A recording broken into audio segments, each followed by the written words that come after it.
Hey there, what's up, and welcome to today's episode of Build Your Tribe, where we are going to be discussing the Instagram strategies that might actually be hurting your account's potential growth or engagement in 2023. Unfortunately, there are very little credentials or qualifications to call yourself an Instagram expert, and so there's a lot of people out there who claim to know a lot about social media, who claim to have invented some sort of strategy that is foolproof and works for everyone. And many times, these strategies are actually fool's gold. I can't even begin to tell you the amount of strategies, and I put that in air quotes because I don't even know if I should truly be calling them strategies, but the amount of these false information, this false advice that I've seen spread around the internet, oftentimes being told as a solution to how to go viral, how to grow your following, or how to build a business online, when in reality, these things not only are not effective, but they also could actually be hurting your Instagram account. And I want to say that in some cases, these strategies aren't necessarily maliciously created. They're not always deceptive. They're not always, bad from the start, but oftentimes they're just outdated. They're strategies that were popular 5, even 10 years ago, and they just don't work as well anymore, but they're still being taught and they're still being spread around. Some of the strategies that I share with you in today's episode might surprise you. I hope that I can debunk some myths and share some actual facts with you about growing on Instagram. But if one of the strategies that I share today actually is working for you and you are seeing results, that's great. Feel free to ignore what I'm saying and keep doing what works for you. The best strategy is always going to be whatever works for you. Regardless of what myself, my mom, or any other expert says, do what works for you. Do what's best for you and your account, because you might be that 0.1% who is the exception to the rule or the general recommendation. And so if that's you, by all means, don't let us stop you. Keep going with it. But if things aren't working, if you're not growing, if you're not seeing views and engagement in the way you feel like you deserve, and you are using some of the strategies that I'm about to explain and discuss in today's episode, then you might want to consider changing those strategies and trying something new. And before we get into the 7 strategies that you should avoid on Instagram in 2023,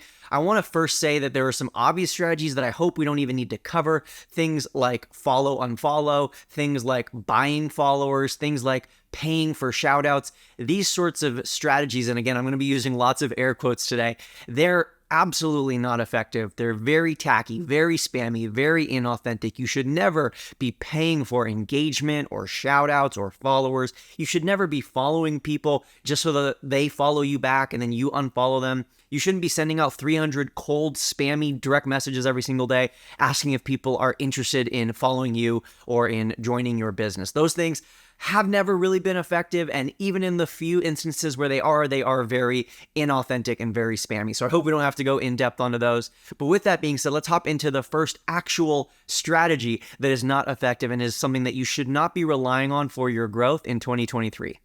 And that first strategy is chasing trends or just recreating what everyone else is creating.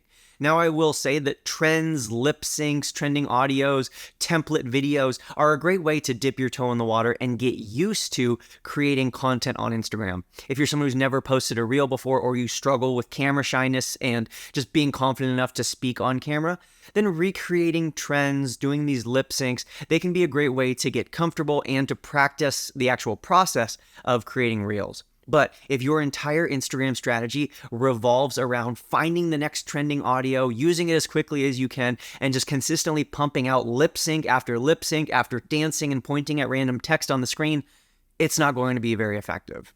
At the beginning of 2022, this was an effective strategy. You could post primarily trending audio lip sync type of videos that were popular, that were just recreations of trends that other people had made, and you could pretty reliably expect to do well and to grow your account, but things have changed.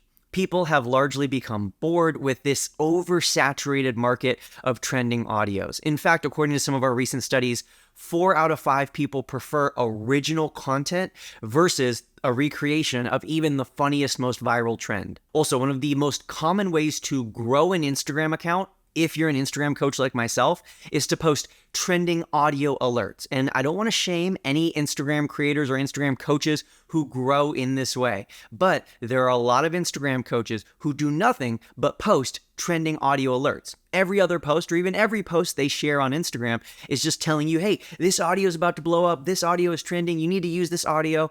And I've even done that occasionally myself in the past.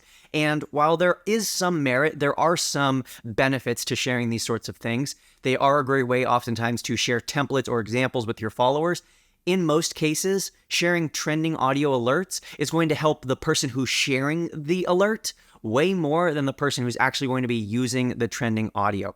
And that's why it's such a popular way for Instagram growth coaches and Instagram experts to grow, because they can post a couple trending audios and then people freak out because they think that they need to use this audio and they need to rewatch the video to learn the template. And then they use the audio and they post it. And by that point, they're the 40,000th person to use this audio. They're not original anymore. It's not even necessarily a new trend. It's something that's oversaturated. It's been done so much that people are kind of bored with it. And ultimately, it's just helping that original content creator, the original Instagram expert, grow and reach more people rather than actually serve more people, or rather than even help the people who they are trying to serve. So not to go too much on a tangent, and again, I'm not trying to throw shade at any content creator who does share trending audio alerts, but I'm not the biggest fan of trending audio alerts. I'm not the biggest fan of content creators and teachers who simply do nothing but sharing these trending audio alerts. They're just not very effective or helpful for the actual followers, the audience, and they're mainly self-serving for the actual content creator. So I'm not the biggest fan, but I also can tell you this in general: if you're someone who's just chasing trends, trying to figure out what audio is going to blow up next and you can use it before anyone else, it's probably not going to be that effective of a strategy. It also lacks personality. It lacks originality. It lacks the actual you that people follow you for. So I wouldn't recommend simply only reusing trending audios on your Instagram. The second growth strategy that is no longer as effective in 2023 as it was in the past, and this one is going to upset some people, is hashtags. And I'm going to specifically say relying on hashtags as a central strategy or a core pillar of your growth and your reach or your engagement. Now, hashtags can still be effective. We've talked about this many times on Build Your Tribe. Hashtags can definitely still help you reach new people, and in some niche markets, they're extremely effective. If you're someone who relies on a local audience, like let's say you are a brick and mortar business, you're someone with a physical location and you need people within your physical proximity to actually come in to become customers, well then hashtags in your case are going to be more helpful and more beneficial than someone who's trying to reach a more general, more broad, more diverse audience in terms of geographic location. Hashtags in 2016 and 2017 were awesome because they were a tool that not everyone had capitalized on yet, a tool that not everyone had figured out yet, and they were a tool that was heavily relied upon by Instagram. And this is one of the biggest changes that has made hashtags less effective. Hashtags used to be one of the only ways that Instagram could categorize your content, and that's what hashtags existed for. Hashtags were a way that you could tell Instagram, here is what my content is about. Hashtag fitness goals. Put your content within the category of fitness goals. Hashtag beginner rock climber tips. Put your post within the category of beginner rock climber tips. But now, as the artificial intelligence and as these algorithms continue to evolve, as the machine learning continues to progress and get smarter and more intelligent, Instagram can tell what your post is about based off of so many other factors besides just the hashtags you add. So that means Instagram doesn't have to rely on hashtags as much anymore. And so hashtags are no longer as effective of a strategy to reach new people. I do know that there are plenty of people who continue to grow and reach new people with hashtags every single day. And in most cases, hashtags are not going to hurt your account. If you're using general hashtags that aren't banned, that are somewhat specific to your niche, you're probably not going to hurt your account. But the one word of caution that I do want to give, and my beef with hashtags, if I can be so bold as to say that, is that I think too many people stress too much about hashtags. I think too many people focus and spend too much of their time worrying about hashtags. They're spending hours and maybe even money on expensive apps and services and coaches to find this magical list of perfect hashtags, when in reality, the hashtags can't make up for bad content. If your content isn't highly engaging and captivating, if your followers don't already like your content and enjoy what you post, then slapping some hashtags on it is like putting lipstick on a pig.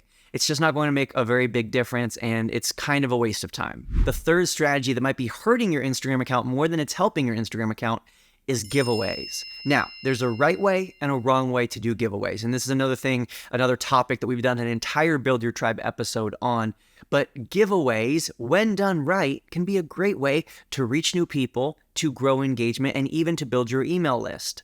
But giveaways done purely for the sake of growing your following are most likely going to be hurting your account. Because let's walk through what would happen there. You make a post announcing a new giveaway for an iPhone 14, and all people have to do to be entered to win is follow you and tag 3 friends. Sounds great, right? Your post has a bunch of comments tagging new people, and you have a sudden spike of new followers. But then, a few days later, the giveaway's over, you announce the one winner, and what happens? One of 3 things is going to happen next. Either the most likely option, which is that people are going to unfollow you because they only followed you to win the giveaway, and now that they know they haven't won, they're not going to continue following you. The second option is that they are going to continue following you because they didn't see the giveaway announcement or they don't really care to take the time to unfollow you, but they don't really care about your posts. They're not interested in your niche because, again, they only followed you to win the giveaway. They're not actually engaged followers. They're not actually interested in what you have to say. They were just interested in winning the giveaway. And that might even be the worst option because they're still following you, but they're not engaging. So they're hurting your engagement rate. And then the third option, which is probably the least likely option when you do this style of giveaway, is that the person is going to continue to follow you, and not only continue to follow you, but they're a new, active, engaged follower. That's definitely going to be the minority of people when you're doing these follow for giveaways. The next Instagram strategy that might be hurting your account in 2023 is low frequency or inconsistency. Now, I wouldn't call inconsistency necessarily a strategy or anything that's really taught, because I don't think there's anyone out there who's preaching that you need to post randomly and just kind of take long breaks and just be inconsistent. I don't think there's anyone teaching that. I think we all understand that there's some amount of consistency involved in success, but there is a fair amount of people who argue on behalf of you should post less and instead focus on only sharing quality posts. And here's my distinction in that argument, and here's where I stand. I definitely believe that you should be sharing quality posts. Absolutely, without a doubt, your posts should be of a certain level of quality. But I don't think you necessarily need to stress yourself out or overwhelm yourself with having to post A+ level posts every time. Plus, who even really knows what an A+ post is? Oftentimes, when we create something that we think is an A+ post, we post it and it does worse than anything else that we've posted, or we make something that we think is just all right and we just kind of whip it together and it does well. It performs as if it is an A+ post. So my argument is that you should focus instead on the consistency and on the quantity. And instead of thinking of it as every single post needs to be a slam dunk, a home run, a perfect post, an A+, instead, every single post is just an opportunity for practice. It's an opportunity for progress, for getting a little bit better, for refining your craft, so that eventually one day you can quickly, easily, and efficiently and reliably make great posts. But when you're first getting started and you're first trying to grow on social media, it really is a numbers game. And so I understand that we all have different seasons of life. We all have different amounts of availability and different levels of consistency that we can sustain. But no matter who you are, I think that consistency is key. And I think that we should all challenge ourselves to get a little bit more consistent, to increase our frequency just a little bit and up that number, dial up that frequency so that you can post a little bit more. Because like I just said, at the end of the day, social media is a numbers game. And if you are posting more than your competition or more than anyone else on Instagram, your posts are going to get seen more, which is more opportunities for engagement and growth and sales. And of course, one of the things I'm best known for on Instagram is my hyper consistency. I've been averaging over 2.5 posts per day for the last 2 years or so. And so that's kind of become my thing. But I recently did a test where I dialed it back. I went from posting, like I said, 2.5 feed posts per day to less than 1 per day. I was doing about 1 every other day. I was doing this as a test to see what would happen if you decrease your frequency. What would happen if you start posting less? Does that mean that the algorithm is going to show your posts to more people? Does that mean that your posts are now not having to compete with each other and they're able to reach a larger audience? Well, that's not exactly what I found. My engagement rate and my total reach stayed almost the exact same during the period where I was posting less compared to the period where I was posting at a super consistent and high frequency. And that number was even skewed a little bit because my last post before I started the experiment, so the last post I made before I decreased my frequency, it ended up doing really well and pretty much went viral. It didn't quite reach 1 million people, which is my personal definition of viral for me, but it did reach a couple 100,000 people. It did better than my average post. And so that skewed the numbers of what my actual engagement and reach was during the period of low frequency. And so if you were to take that post out of the equation, my total reach and my average engagement during this period of low frequency would actually probably be slightly lower than before. And the biggest distinction that I found during this period of lower frequency is that my number of followers was cut in half.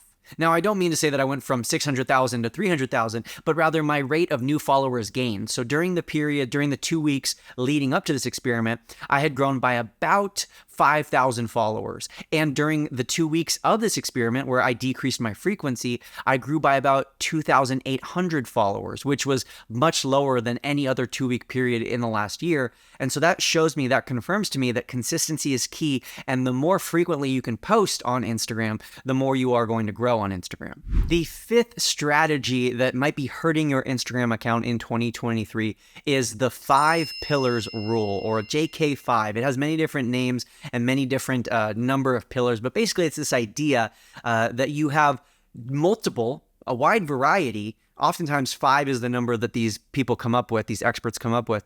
5 different kinds of posts or 5 different topics. And I'm not saying there are 5 different related topics like Instagram hashtags, Instagram reels, Instagram stories, Instagram strategies. Like those would be 5 related topics within a niche. Instead, this strategy of having 5 content pillars, or they're sometimes called content buckets, is about having completely different kinds of content. So one of your pillars is family content, one is faith-related content, one is fitness-related content, one is business-related content. And unfortunately, what this creates is confusion amongst your followers. Now, I know you have many interests and passions and hobbies, and there's, multifacets to you as a human being. You're totally unique. I understand all that. We're all unique in that way. We all have our different things that we're into and different passions and hobbies.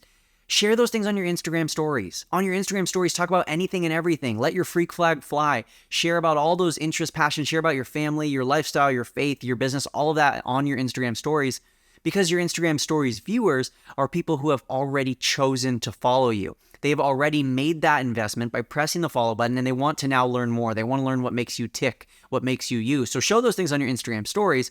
But when you share those things on your Instagram feed, you split up your audience, because your followers are probably following you for one reason. They're following you because they want to be a part of your community. They want to learn more about your niche, whatever it is that you're posting about on Instagram. Let's take myself, for example. My niche on Instagram is organic Instagram growth strategies. So I'm sharing tips to help other people grow on Instagram. If I started posting about snowboarding on my feed, well, then the vast majority of my followers would have no interest. They wouldn't care. And so they wouldn't really engage with that post. Even if from the start, that was one of my strategies. Let's say I got started on Instagram and I was like, I'm going to post about snowboarding and my family and my dogs and Instagram strategies. Well, inevitably, there's going to be people who follow me just for the Instagram strategies, but they don't really care about my dogs. Or they like snowboarding and they like my dogs, but they don't really care about the Instagram strategies. And then every time I post, I'm essentially eliminating different portions of my audience from the table, from the even possibility that they're going to engage, because they're not interested in those things. And so that's why I'm not a fan of having multiple pillars or buckets or different groups of posts that you make on Instagram. Instead, there should just be one. It should be your niche. In my opinion, all of your feed posts, which are your photos, your carousels, and your reels, should be related to that niche. They should all be related to that topic or subcategory of interest that you're going to be focused on Instagram. The 6th Instagram strategy that might be hurting your account in 2023 is focusing on creating valuable content. Now listen, valuable content has its place. Sharing educational tips, helpful reminders, useful life hacks, those things are great. But unfortunately, sharing only content that is valuable isn't going to grow a very sustainable business or account. And the reason for this is that the primary way that people engage with valuable content is by simply saving it. And unfortunately, while saves do have a purpose and they are a useful form of engagement, they don't necessarily directly lead to more followers or more viewers the way something like a share would. So instead, my recommendation is to focus on creating share-worthy content. And oftentimes, a valuable tip or educational life hack isn't something that people share with each other or share to their stories. It's instead something that they just save for themselves. And if you are focusing on valuable content, you need to make sure that it's edutainment, educational entertainment. If it's purely education, it might get skipped or get drowned out because it's boring. Let's be honest, there are bookshelves and libraries filled with valuable textbooks, with great knowledge and tons of practical, useful information that maybe took decades or hundreds of years to culminate and be put into this beautiful textbook. But at the end of the day, if all that textbook is valuable, unfortunately, a lot of people aren't going to read it because people in today's society, in the world we live in, they want to be entertained. They want to be captivated. They want to be inspired, motivated, or moved. They want to laugh. They want to have their emotions pulled in different directions. They don't just want to learn things. And I know there are people who want to learn things, and there are people who read textbooks, and there are people who enjoy valuable content. So you can share valuable content from time to time. But if your only Instagram strategy is sharing content that is valuable, then unfortunately, it's going to be tough for you to grow. And then the seventh strategy that is hurting your Instagram account in 2023 is focusing on the algorithm. Instead, you should be focused on your audience. Ultimately, it's the audience that dictates the algorithm. The algorithm is driven by your audience's engagement. I know oftentimes the algorithm feels confusing and overwhelming, and people are always telling you that it's changing, but in reality, the algorithm is just a reflection of people's interests. If people are interested in your post, if they find it captivating and engaging, and they interact with your content, then your post will be shown to more people.